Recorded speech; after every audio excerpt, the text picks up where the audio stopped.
Hello everyone, महिला पर्यवेक्षक भर्ती 2025 के अति महत्वपूर्ण प्रश्नों का प्रैक्टिस सेट आज हम फिर से लेकर आ चुके हैं। सभी प्रश्न मोस्ट इंपोर्टेंट हैं, तो सभी को आपको लगाना है। 100 प्रश्न हैं, 100 में से कितने नंबर आपके बनते हैं आपको कमेंट में बताना है। सभी टॉपिक को इसमें कवर किया गया है और सभी प्रश्न इंपॉर्टेंट हैं, तो आपको अंत तक इस प्रैक्टिस सेट को लगाना है। बिल्कुल भी एक भी क्वेश्चन को स्किप नहीं करना है। तो फर्स्ट क्वेश्चन हमारा आ जाता है, ADH हार्मोन को किस और नाम से जाना जाता है?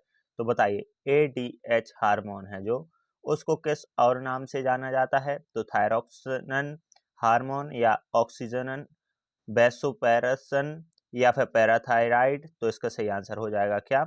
Oxygen vasopressin hormone. इस नेक्स्ट क्वेश्चन हमारा आ जाएगा, हीमोग्लोबिन में प्रचुर मात्रा में कौन सा खनिज पाया जाता है? तो हीमोग्लोबिन है जो, उसमें प्रचुर मात्रा में क्या पाया जाता है?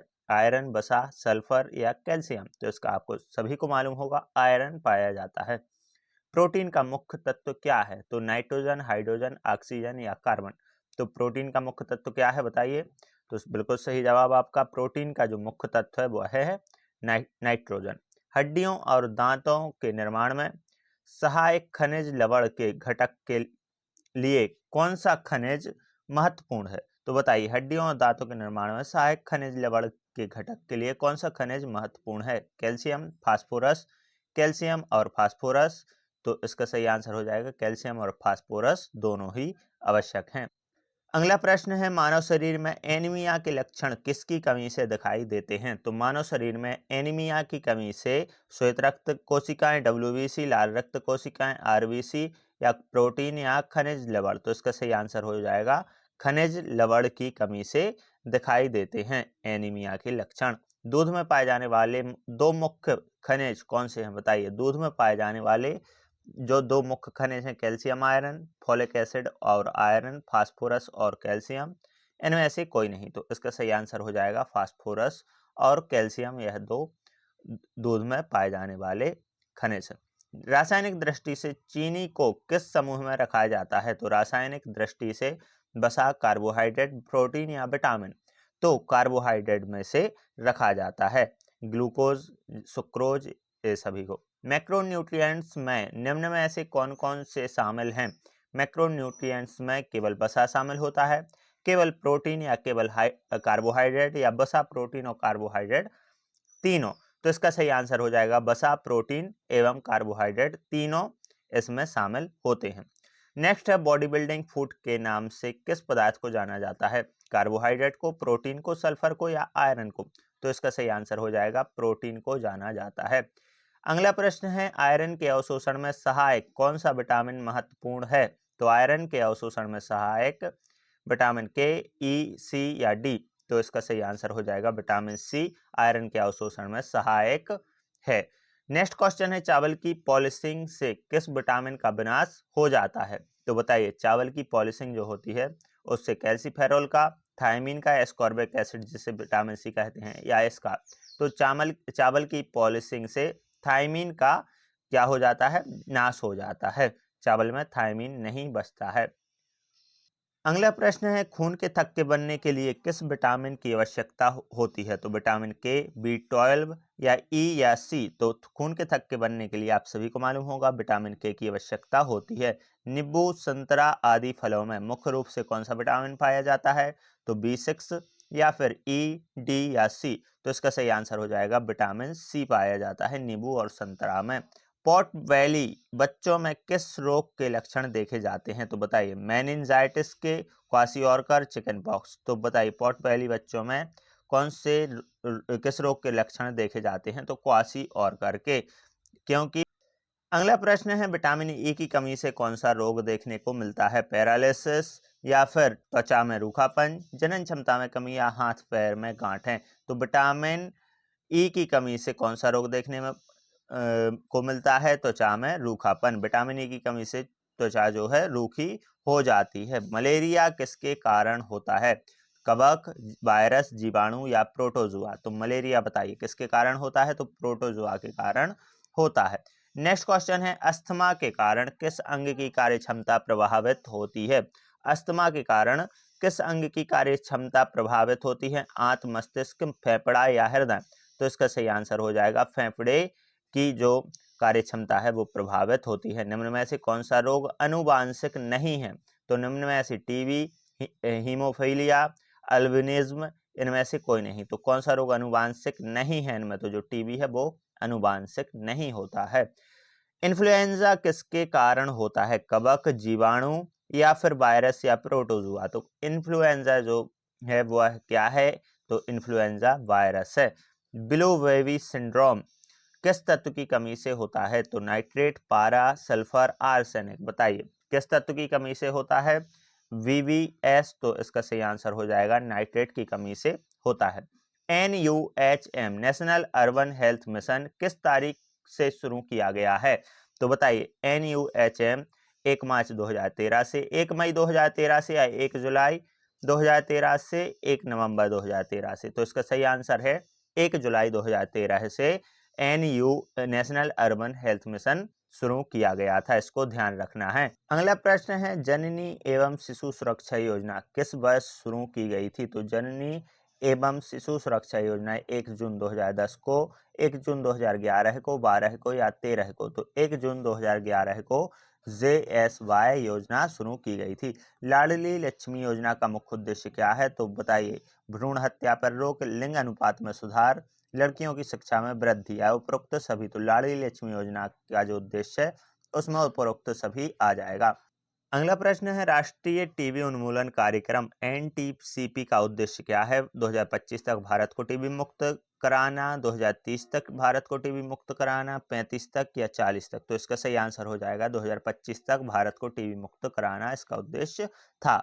नेक्स्ट, भारत में कार्यरत बाल श्रमियों की परिभाषा में न्यूनतम आयु कितनी मानी जाती है? 14 वर्ष, 13 वर्ष, 12 वर्ष या 10 वर्ष? तो भारत में कार्यरत बाल श्रमियों की परिभाषा में न्यूनतम आयु है 14 वर्ष। अगला प्रश्न है राष्ट्रीय ग्रामीण स्वास्थ्य मिशन NRHM किस वर्ष शुरू किया गया? 2004 में, 5 में, 6 में या 7 में? तो 2005 में शुरू किया गया। डेटा कोडिंग किस उद्देश्य से की जाती है? उत्तर को संख्यात्मक असाइन करना, उत्तर को प्रतीकात्मक असाइन करना या उपरोक्त दोनों? तो डेटा कोडिंग उपरोक्त दोनों, संख्यात्मक और प्रतीकात्मक दोनों असाइन करना। निम्न में से कौन सा पोषक तत्व भोजन में नहीं पाया जाता? रेशा, विटामिन, रेशा, वसा जिसे हम फैट कहते हैं, विटामिन, खनिज पदार्थ? तो उसका सही आंसर है रेशा, फाइबर, क्योंकि रेशा को अक्सर पोषक तत्व नहीं माना जाता है। आंख के किस भाग का प्रत्यारोपण संभव है या किया जा सकता है? तो रेटिना, कार्निया, पूर्ण नेत्र एवं इनमें से कोई नहीं? तो इसका सही आंसर हो जाएगा कार्निया का प्रत्यारोपण संभव है। चीनी को रासायनिक दृष्टि से किस समूह में रखा गया है? तो इसको हमने अभी देखा है, कार्बोहाइड्रेट में रखा गया है। अगला प्रश्न है शरीर में ऊर्जा का मुख्य स्रोत क्या है? तो कार्बोहाइड्रेट, प्रोटीन, वसा, विटामिन? तो कार्बोहाइड्रेट शरीर में मुख्य स्रोत हैं ऊर्जा के। शरीर में संग्रहित कार्बोहाइड्रेट किस रूप में रहता है? ग्लूकोज में या स्टार्च में, ग्लाइकोजन में या फाइबर में? तो शरीर में संग्रहित कार्बोहाइड्रेट किस में रूप में रहता है? ग्लाइकोजन के रूप में रहता है। ग्लाइकोजन मुख्य रूप से यकृत में संग्रहित होता है। काला आजार के संक्रामक जीवाणु के वाहक के रूप में कौन सा कीट जिम्मेदार होता है? घरेलू मक्खी या फिर टीसेस फ्लाई, सेंट फ्लाई या क्यूलेक्स मॉस्किटो? तो इसका सही आंसर हो जाएगा क्या? Sand fly. दही के निर्माण के लिए कौन सा बैक्टीरिया जिम्मेदार होता है? तो बताइए लैक्टोबैसिलियस या फंगस, लाइकोपोडियम या ईस्ट? तो इसका सही आंसर है लैक्टोबैसिलियस। तो लैक्टोबैसिलस। अगला प्रश्न है लंबी अवधि तक चलने वाली खांसी और जुकाम जिन्हें एंटीबायोटिक्स से ठीक नहीं किया जा सकता किस रोग का संकेत होते हैं? तो किस रोग का संकेत होते हैं? ट्यूबरक्यूलोसिस। दूध में मिठास किस पदार्थ के कारण होती है? कैरोटीन, लैक्टोज या सुक्रोज या पानी? तो इसका सही आंसर हो जाएगा लैक्टोज के कारण। रोग मच्छरों द्वारा फैलाया जाता है? तो ट्यूबरकुलोसिस, हैजा, डेंगू या उपरोक्त सभी? तो इसमें डेंगू जो है मच्छर के काटने से फैलता है। पुरुषों में टेस्टोस्टेरोन का उत्पादन कौन सी कोशिका करती है? तो बताइए इसका सही आंसर हो जाएगा कौन सी कोशिका रहेगी? तो लैडिक सेल्स। बेटी बचाओ बेटी पढ़ाओ योजना का कार्यान्वयन किस मंत्रालय द्वारा किया जाता है? तो स्वास्थ्य एवं परिवार कल्याण मंत्रालय, मानव संसाधन विकास मंत्रालय, महिला एवं बाल विकास मंत्रालय या संयुक्त रूप से। तो इसका सही आंसर हो जाएगा महिला एवं बाल विकास मंत्रालय द्वारा। कोर्ट में शिकायत दर्ज कराने एवं आवेदन फाइल करने में मदद करने वाले अधिकारी को क्या कहा जाता है? पुलिस अधिकारी, संरक्षक अधिकारी, सेवा प्रदाता या दोषी? तो संरक्षण अधिकारी, प्रोटेक्शन ऑफिसर। डिजिटल इंडिया कार्यक्रम किस नेता द्वारा शुरू किया गया था? तो इसका तो सही आंसर हो जाएगा किसके द्वारा? नरेंद्र मोदी जी द्वारा। अगला प्रश्न है, नेशनल लिटरेसी मिशन किस उद्देश्य के लिए कार्यक्रम है? एक कार्यक्रम है, तो शिक्षा के लिए, स्वास्थ्य, पोषण या आवास? तो शिक्षा के लिए यह एक कार्यक्रम है। एड्स संक्रमण किस माध्यम से फैलता है? तो भोजन साझा करने से, खून के संक्रमण से, कंघा साझा करने से या मच्छर के काटने से? तो इसका सही आंसर है खून के संक्रमण से। गैस्ट्रिक स्राव को रोकने वाला हार्मोन कौन सा है? बताइए, गैस्ट्रिक स्राव को रोकने वाला हार्मोन तो एंटेरोगेस्ट्रॉन। डीएनए के एक खंड में अचानक होने वाले स्थायी परिवर्तन को क्या कहते हैं?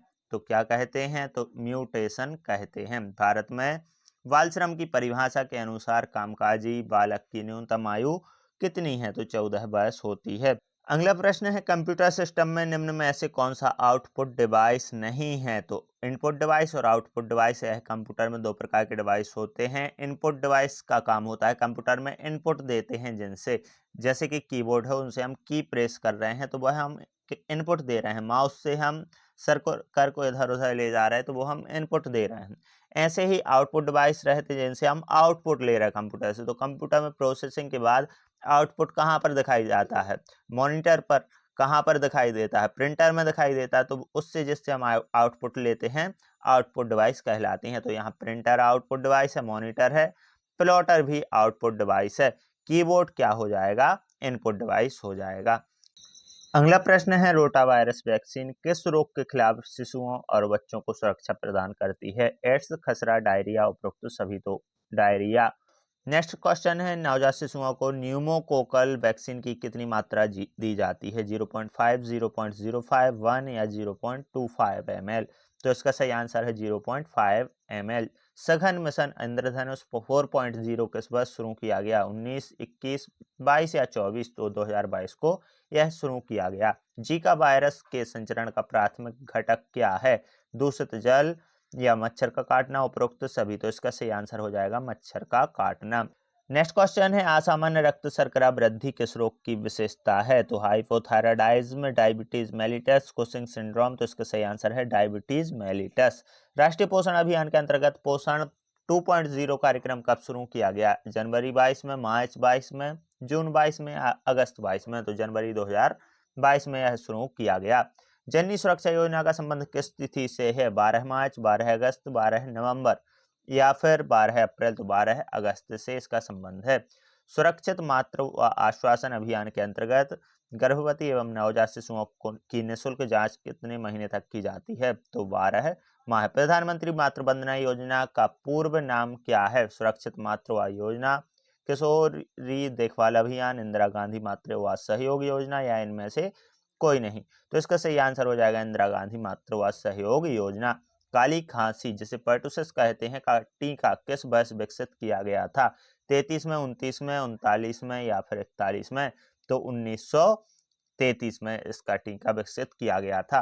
फास्फोरस निम्नलिखित में से किसके निर्माण में महत्वपूर्ण भूमिका निभाता है? हड्डियों एवं दांत के लाल रक्त कोशिकाओं का परिपक्व होने में या फिर बालों में या स्वस्थ त्वचा में? तो हड्डियों एवं दांतों के निर्माण में महत्वपूर्ण भूमिका निभाता है फास्फोरस। अगला प्रश्न हो जाएगा, एड्स रोग किस कोशिका का सबसे अधिक ह्रास होता है? एड्स रोग में तो टी कोशिका, बी कोशिका या मोनोसाइट्स? तो टी कोशिकाओं का सबसे ज्यादा ह्रास होता है। निम्न में से कौन सा रोग संक्रामक है?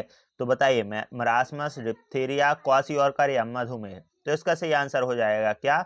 डिप्थीरिया। निम्न में से कौन सी जटिलताएं निमोनिया के कारण हो सकती हैं? तो सांस लेने में कठिनाई, फेफड़ों का विफल होना, उपरोक्त दोनों? तो इसका सही आंसर है उपरोक्त दोनों समस्याएं इसमें हो सकती हैं। अगला प्रश्न है, शारीरिक ईंधन के रूप में 1 ग्राम वसा कितने किलो कैलोरी प्रदान करता है? 6 किलो कैलोरी, 7, 9 या 8? तो इसका सही आंसर है 9 किलो कैलोरी ऊर्जा प्रदान करता है। एमटीपी का संक्षिप्त नाम क्या है? तो एमटीपी का संक्षिप्त नाम क्या है? तो इसका ऑप्शन 2 सही हो जाएगा, pregnancy and medical termination of pregnancy. A होगा एमटीपी का पूरा नाम। प्रसूति संबंधी आपात स्थितियों में किसे छोड़कर बाकी सभी शामिल हैं? तो बताइए किसे छोड़कर? तो इसका सही आंसर हो जाएगा एक्लेम्पसिया को छोड़कर।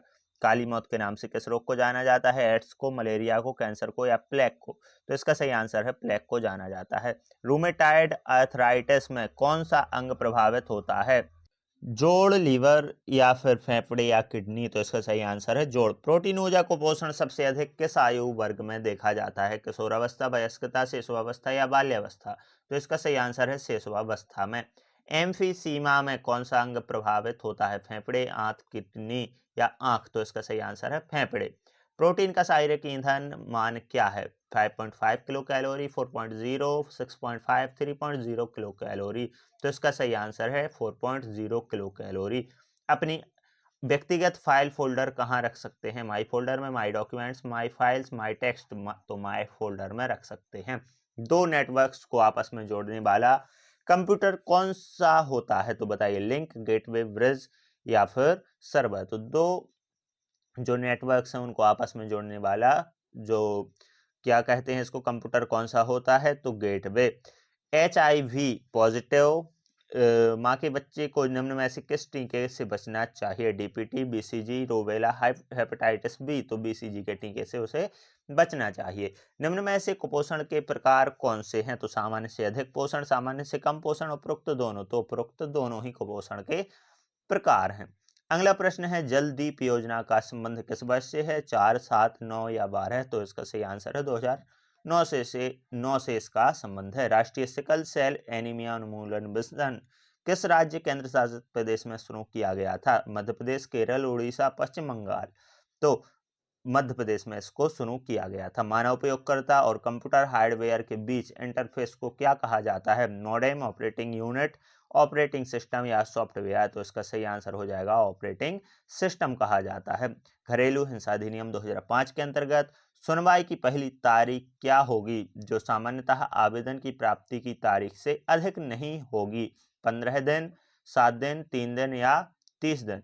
तो शुरुआती जो आवेदन प्राप्ति की तारीख से 7 दिन से अधिक नहीं होगी। मिडिल लेवल मैनेजर में निम्न में से कौन शामिल नहीं होता है? खरीद प्रबंधक, सेल्स मैनेजर, सहायक प्रबंधक या सुपरवाइजर?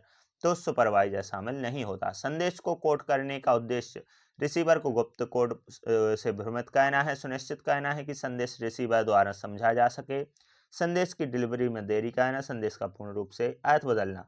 तो संदेश का कोड करने का उद्देश्य क्या होता है? सुनिश्चित करना कि संदेश रिसीवर द्वारा समझा जा रहा है या नहीं।